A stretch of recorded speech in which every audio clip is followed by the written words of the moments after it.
마태복음 1장. 아브라함의 후손이며 다윗의 후손인 예수 그리스도의 족보입니다. 아브라함은 이삭을 낳고 이삭은 야곱을 낳았습니다. 야곱은 유다와 그의 형제들을 낳았습니다. 유다는 베레스와 세라를 낳았는데 이들의 어머니는 다말입니다. 베레스는 헤스론을 낳고 헤스론은 람을 낳았습니다. 람은 아미나답을 낳고 아미나답은 나손을 낳았습니다. 나손은 살몬을 낳았습니다.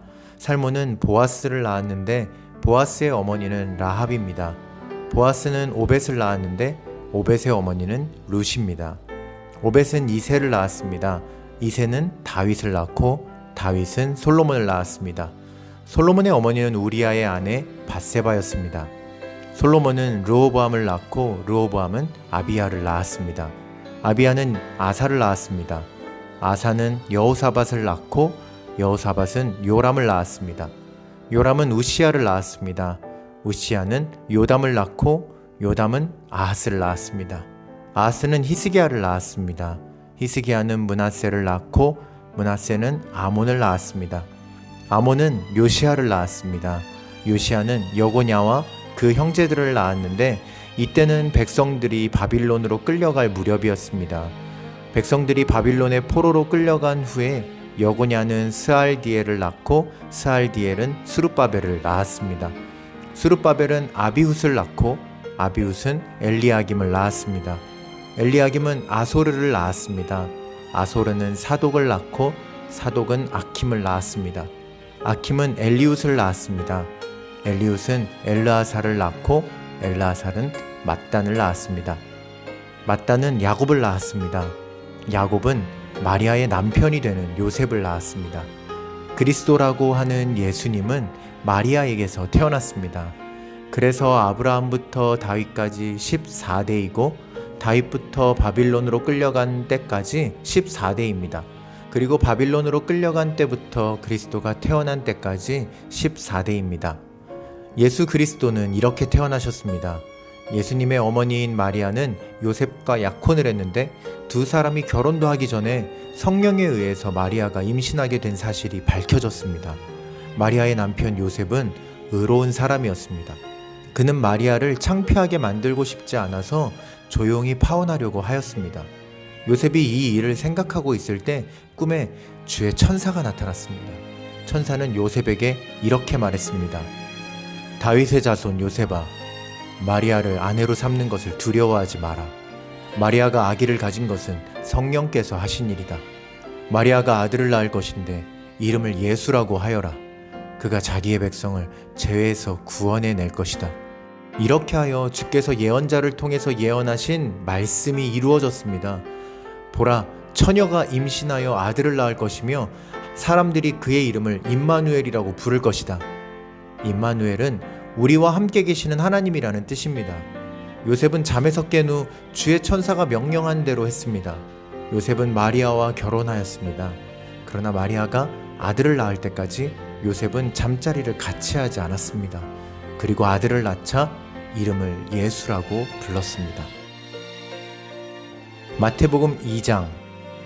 예수님께서는 헤롯이 왕으로 있던 시대에 유대의 베들레헴이라는 마을에서 태어나셨습니다. 그때 동쪽 나라에서 몇 명의 박사들이 예루살렘으로 왔습니다. 그들은 이렇게 물었습니다. 유대인의 왕으로 태어나신 아기가 어디 계십니까? 우리는 동쪽에서 그 아기의 별을 보고 아기에게 경배하러 왔습니다. 헤롯 왕은 이 소리를 듣고 깜짝 놀랐습니다. 예루살렘 사람들도 모두 놀랐습니다. 헤롯은 모든 대제사장들과 율법학자들을 불러 모으고 그리스도가 어디에서 태어나실 것인지 물었습니다. 그들은 대답하였습니다. 유대의 베들레헴이라는 마을입니다. 예언자들이 이렇게 기록해 놓았습니다. 그러나 유대 지방에 있는 너 베들레헴아, 너는 유대의 통치자들 가운데서 결코 작지 않다. 내게서 한 통치자가 나올 것이다. 그가 나의 백성 이스라엘을 돌볼 것이다. 그 소리를 듣고 헤롯은 박사들을 조용히 불렀습니다. 그리고 별이 처음 나타난 때를 알아냈습니다. 그리고 박사들을 베들레헴으로 보내면서 말했습니다. 가서 아기를 잘 찾아보시오. 아기를 찾으면 나에게도 알려주시오. 그러면 나도 가서 그 아기에게 경배하겠소. 박사들은 왕의 말을 듣고 출발했습니다. 그러자 동쪽 나라에서 보았던 바로 그 별이 박사들 앞에 나타나 그들을 안내해 주었습니다. 그러다가 아기가 있는 곳 위에서 멈추어 섰습니다. 박사들은 별을 보자 매우 기뻤습니다. 그들은 아기가 있는 집에 들어가서 어머니 마리아와 함께 있는 아기를 보았습니다. 그들은 아기에게 무릎을 꿇어 경배를 드리고 보물함을 열어 아기에게 황금과 유향과 모략을 예물로 드렸습니다. 그리고서 그들은 꿈에 헤롯에게 돌아가지 마라 하는 명령을 받고 다른 길로 자기 나라에 돌아갔습니다. 박사들이 떠난 뒤에 주의 천사가 요셉의 꿈에 나타나 말했습니다. 일어나라. 아기와 아기 엄마를 데리고 이집트로 도망가거라.